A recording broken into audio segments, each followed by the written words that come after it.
RP Singh ji भी हम लोगों के साथ है। मेरा आदरणीय स्मृति ईरानी जी से आग्रह है कि मीडिया के साथियों को संबोधित करें। धन्यवाद अनिल जी। आज आम आदमी पार्टी के नेता श्री अरविंद केजरीवाल जी की ओर से एक हास्यास्पद प्रेस वार्ता हुई, जिसमें उन्होंने ये क्लेम किया कि 5 में से 4 राज्य हारने के बाद आम आदमी पार्टी की लहर है।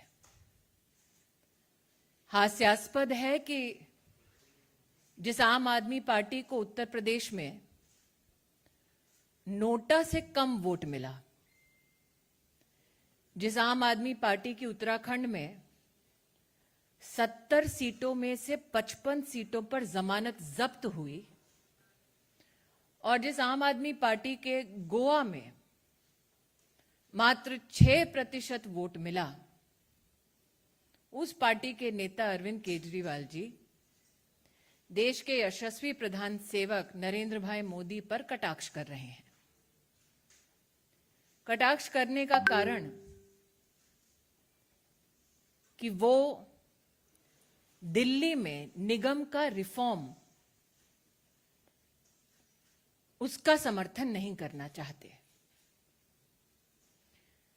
रिफॉर्म के विरोध में अरविंद केजरीवाल स्वयं उपस्थित होंगे, ये शायद दिल्ली के नागरिकों ने कभी सोचा नहीं था। लेकिन दिल्ली के नागरिक वो नजारा भी देख चुके जब अरविंद केजरीवाल जी ने स्वतः नगर निगम का गत 7 वर्षों में 13,000 करोड़ रुपया रोक के रखा ताकि निगम अपने कार्यों में विफल हो। आज पूर्ण विनम्रता के साथ जिनकी यूपी में नोटा से कम सीट आई, उत्तराखंड में जिनकी जमानतें जब्त हुई, ऐसे अरविंद जी से मेरे कुछ सवाल हैं। क्या अरविंद केजरीवाल जी जानते थे कि दिल्ली में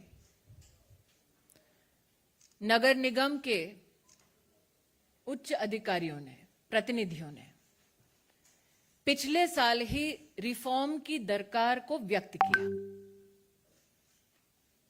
क्या अरविंद केजरीवाल जी इस बात को स्वीकार करेंगे कि दिल्ली सरकार जानबूझकर 13,000 करोड़ रुपया दिल्ली में नगर निगम को ध्वस्त करने की मंशा से रोक कर बैठे हैं? क्या अरविंद केजरीवाल जी ये जवाब देने की कृपा करेंगे कि क्यों उन्होंने दिल्ली में सफाई कर्मी एवं सफाई व्यवस्था के फंड को निगम की परिधि में रोक कर रखा है? दिल्ली में जिन पार्क्स में शहर के बच्चे खेलने के लिए इच्छुक हैं, बुजुर्ग व्यायाम करने के लिए इच्छुक हैं, उन पार्कों के मेंटेनेंस का पैसा क्यों अरविंद केजरीवाल जी रोक कर बैठे हैं? झुग्गी झोपड़ी में गरीबों की दुहाई देने वाले अरविंद केजरीवाल जी 7 साल से नगर निगम का वो पैसा रोके बैठे हैं जिसके माध्यम से जे क्लस्टर्स में विकास का काम गरीब के लिए हो सके। यह अपने आप में स्तब्ध करने वाली बात है कि निगम के माध्यम से गांव के विकास के लिए भी जो पैसा दिल्ली सरकार को देना चाहिए था, वो पैसा भी जानबूझकर अरविंद केजरीवाल जी समाप्त कर चुके हैं, और उसका विरोध दिल्ली नगर निगम की ओर से कई बार उनके समक्ष हो चुका है। हम सब जानते हैं कि कम्युनिटी सेंटर्स में गरीब चाहे किसी भी समुदाय का क्यों ना हो, परिवार में बच्चे के जन्म का उत्सव मनाने का प्रयास करता है। गरीब की बेटी का ब्याह ऐसे कम्युनिटी सेंटर्स में हो, ऐसी अभिलाषा समाज में रहती है। निगम के माध्यम से ऐसे कम्युनिटी सेंटर्स में सेवा देने का प्रयास होता है, लेकिन अरविंद केजरीवाल जी कम्युनिटी सेंटर का पैसा भी रोक कर बैठे हैं। वो सड़क, वो गली जो किसी गरीब के घर तक पहुंचती है, वो सड़क ना बने, गली में खुली सुएज बहती रहे, विकास का निगम के माध्यम से काम ना हो, अरविंद केजरीवाल जी वो पैसा भी बंद कर चुके हैं।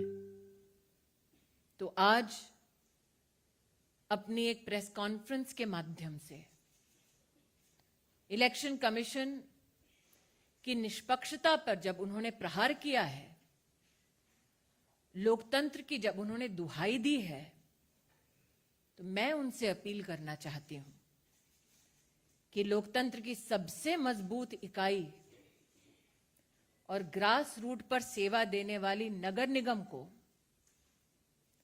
13,000 करोड़ रुपया से अब तक अरविंद केजरीवाल ने जो वंचित किया है, दिल्ली के गरीब नागरिकों की मुसीबतों को बढ़ाने का जो काम किया है, मेरा निवेदन केजरीवाल जी से है कि वो गरीब की झुग्गी झोपड़ी क्लस्टर्स में विकास का काम होने दें, निगम के रिफॉर्म का काम ना रोकें, गरीब के घर तक पहुंचने वाली सड़कों के निर्माण में निगम का सहयोग दें, सफाई कर्मियों का फंड ना रोकें, गरीब जिस कम्युनिटी सेंटर का महत्व समझता है उस कम्युनिटी सेंटर का पैसा ना रोकें, गांव के विकास को ना रोकें।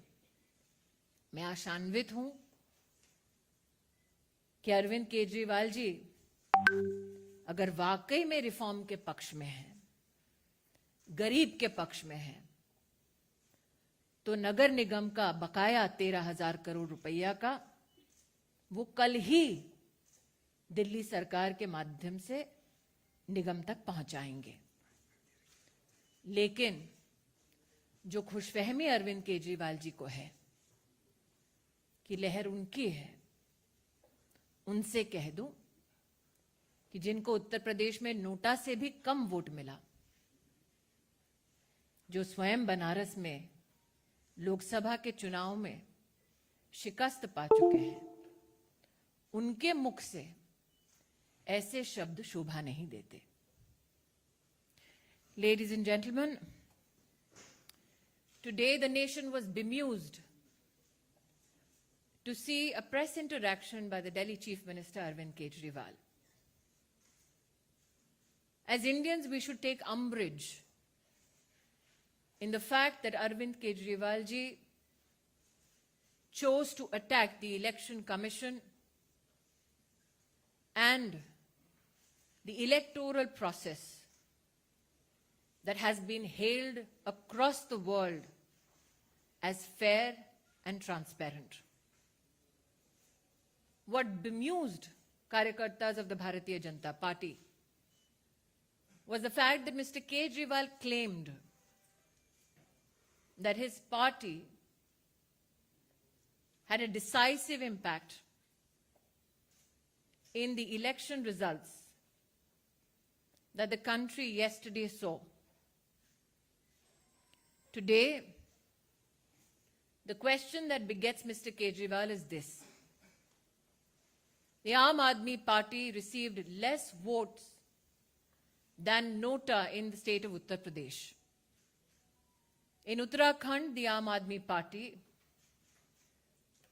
lost its deposit on 55 seats out of 70. In Goa, the Aam Aadmi Party was reduced to a vote share of just 6%. So a leader who loses 4 state elections claims that he is the harbinger of change. But what was he the harbinger of in the national capital. In Delhi, for the past 7 years, Mr. Kejriwal himself has stopped the funds for sanitation workers. In Delhi, under Mr. Kejriwal's leadership, money that is meant for development of villages, development activities that are to be taken up by the Nagar Nigam, has been stopped by Mr. Kejriwal. Jhuggi Jhopri clusters in Delhi are in want, in need of support from the Nagar Nigam. But Arvind Kejriwal chooses to starve the Nagar Nigam of funds. Arvind Kejriwal goes to such depths that he even stops fund flow for maintenance of parks in the national capital. Those roads that help connect poor communities, funds for the same in the Nagar Nigam have been starved by Arvind Kejriwal. Similarly, community centers where citizens belonging to all castes, creeds and religions congregate for small celebrations like the wedding of a poor daughter, monies for those centers has been stopped by Shri Arvind Kejriwal. Today, the question most humbly that I'd like to pose to Mr. Kejriwal: was he aware that Nagar Nigams of Delhi has sought reforms last year itself? Is Arvind Kejriwal against reforms in local government bodies?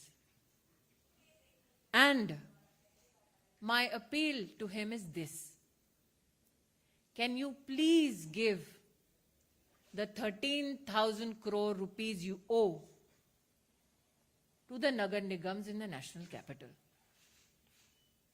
Mr. Kejriwal waxed eloquent about how he is the savior of democracy. I would like to tell him that by starving the Nagar Nigam of funds, he is killing democracy at its very grassroots. Thank you. इस विषय से जुड़ा कोई सवाल अगर आप लोगों का हो तो आप पूछ सकते हैं।